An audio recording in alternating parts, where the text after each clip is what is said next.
Hi there, I'm Alex Cunningham, and I'll walk you through this Notion tutorial step by step. Let's jump right in. Welcome back to the channel. Today, we are diving into something that's incredibly useful if you use Notion for personal projects, work, or even just getting organized. Backlinks.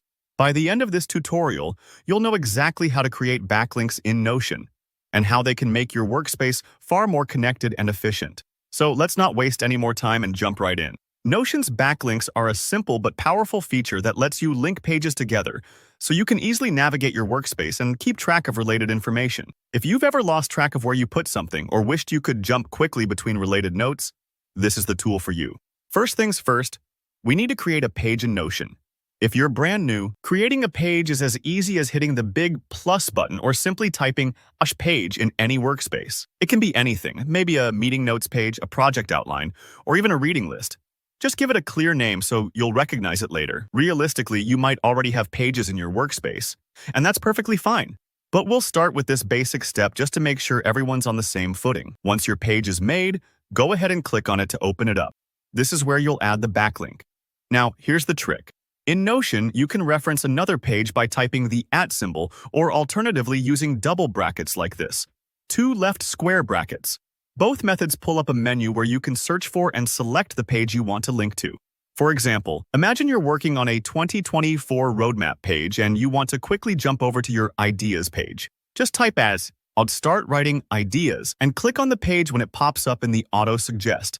The same goes for double brackets. Some folks find one method quicker than the other, so experiment and see what feels best for you. After you select the page you want to create a backlink to, you'll notice that the link appears in your content, just like a mention. But Notion does something pretty smart here. If you click into that linked page right at the top, above the title, you'll see a new section that shows backlinks. These are pages that reference this one. It's almost like a little breadcrumb trail, letting you know how information is interrelated. This isn't just about navigation. It's about making your workspace feel interconnected, just like the nodes of a spider web. If you're working on multiple projects, having links pointing back and forth is incredibly helpful, especially when your notes start growing. So, back in your original page, if you click the link, it'll jump you straight to the referenced page. And at the top of that page, look for that backlink indicator and click it to see exactly where this reference comes from.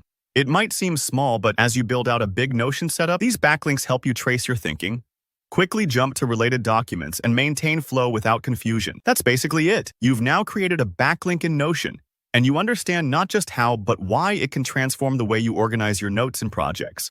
Remember, it may take a few moments to get comfortable with using or, but once you do, you'll wonder how you ever managed before. If you make a mistake, don't worry. You can always delete or edit the backlink, and Notion will update everything automatically. If you found this tutorial helpful, please hit that like button. And if you have any questions about backlinks or anything else in Notion, drop a comment below. I'm always glad to help out. For more easy-to-follow guides just like this one, don't forget to subscribe to the channel. Thanks for watching, and I'll see you in the next tutorial.